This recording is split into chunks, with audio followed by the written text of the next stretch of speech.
And good evening, everyone, and welcome in to the UFC Fight Cards podcast presented by Orange Fire Media. I'm your host, Russ Renault.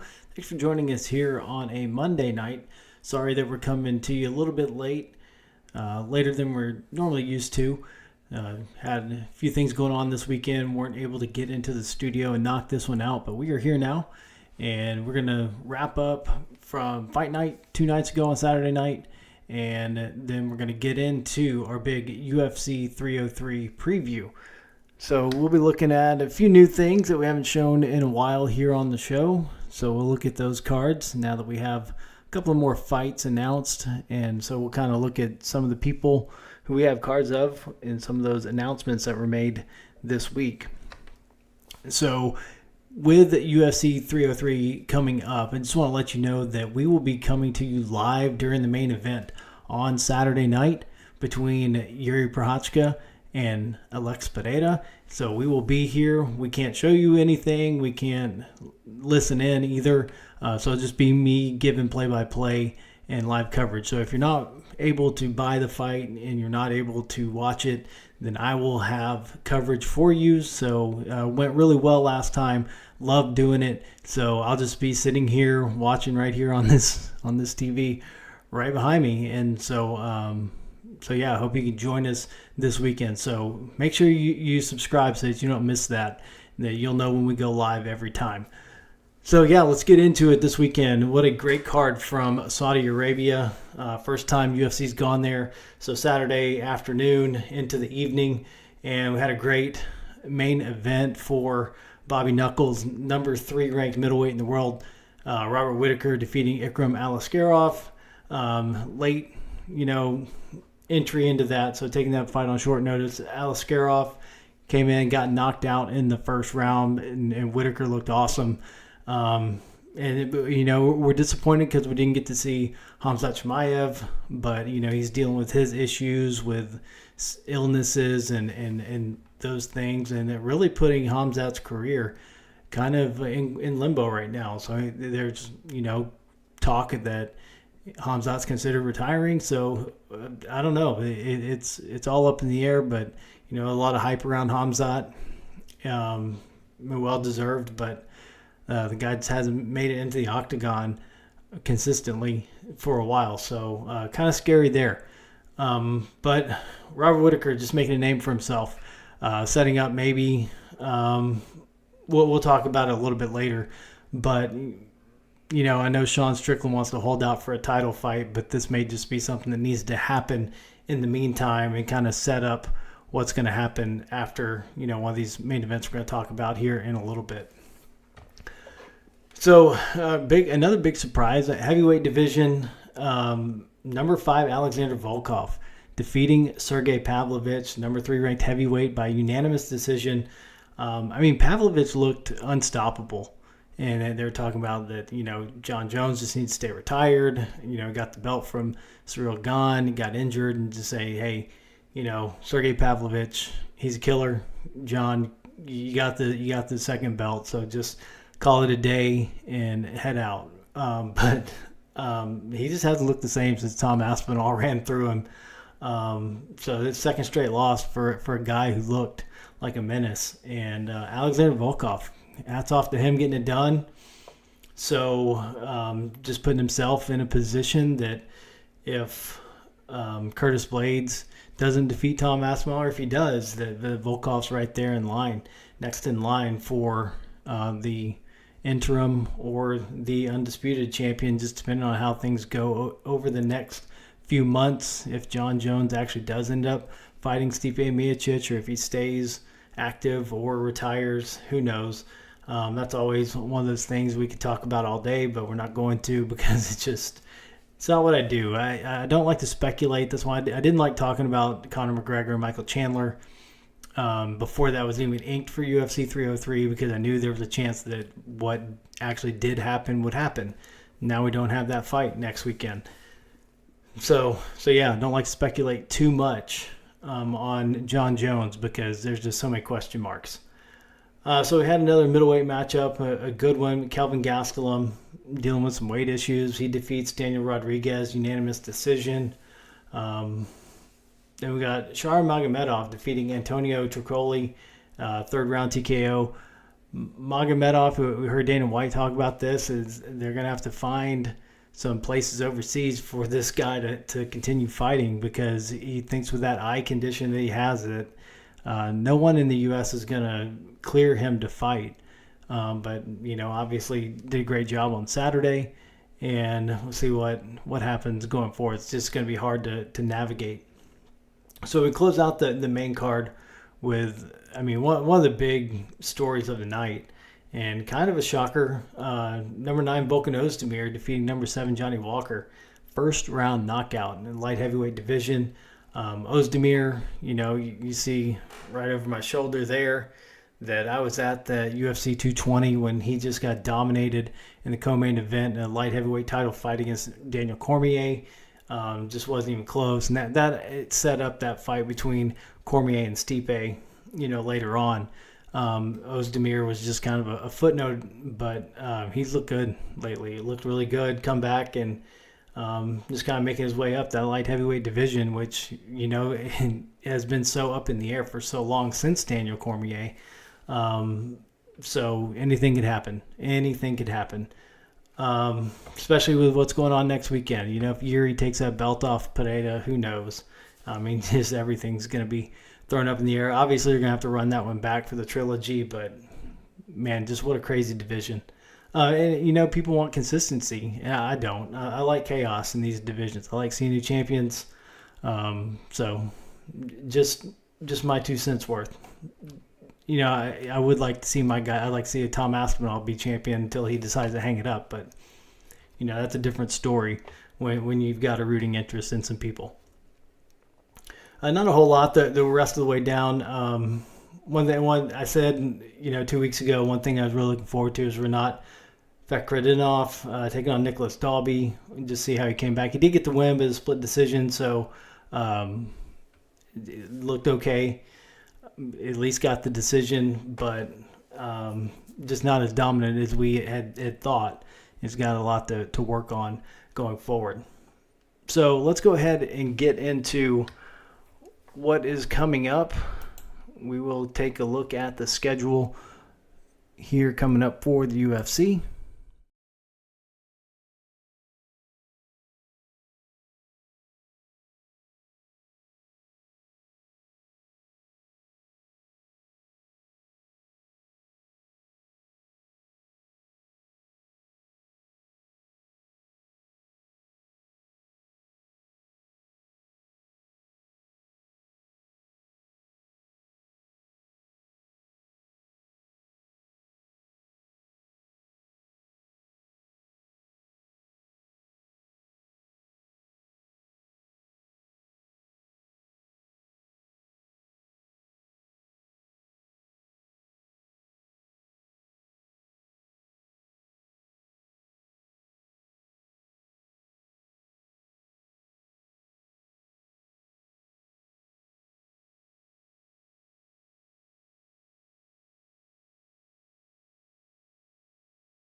So speaking of cards, we do have a few that we can take a look at.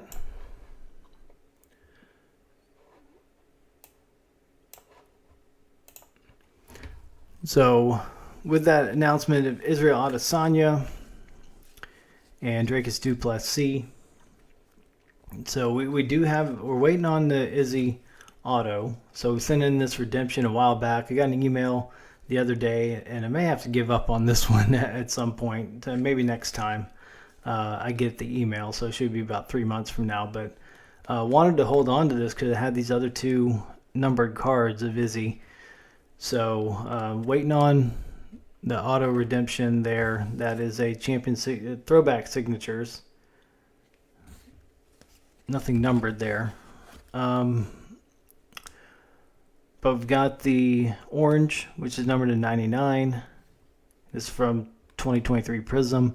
And we've got the purple that's numbered to 149. So I wanted to pair those up with this auto, waiting for that to come in there with that main event coming up. So some other fighters with fights coming up. Obviously, welterweight champion Leon Edwards. This is from Chronicles, XR numbered to 99. And Giga Chikadze, we just mentioned him. So this is from Chronicles Contenders. This is also numbered 299. Pulled that out of pulled those two out of the same retail box, and we just picked up at the store. So yeah, just waiting on one more auto. We've got some Marvin Vettori autographs. Got 2 of those left. That we've gotten rid of a lot of other stuff. So I think those Marvin Vettori autographs are the only ones that we have left besides this Izzy redemption.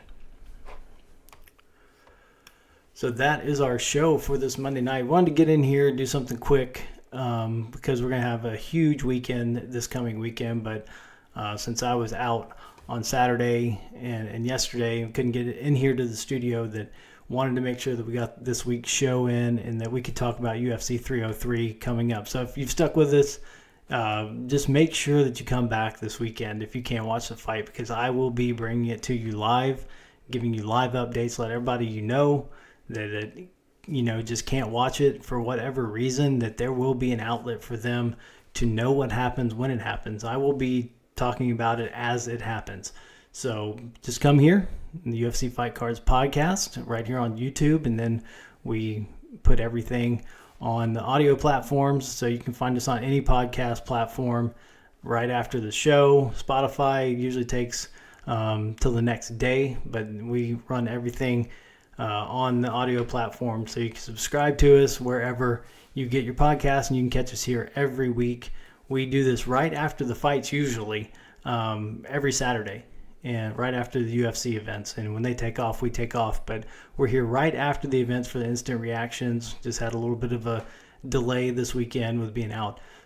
But we are so looking forward to Saturday night with UFC 303 International Fight Week from Las Vegas, T-Mobile Arena, with the light heavyweight champion Alex Pereira defending his title against the number 1 contender and the former light heavyweight champion Yuri Prochazka. I'm Russ Renaud. This has been the UFC Fight Cards podcast presented by Orange Fire Media, and we will see you on Saturday for the main event right here on YouTube. Good night, everybody.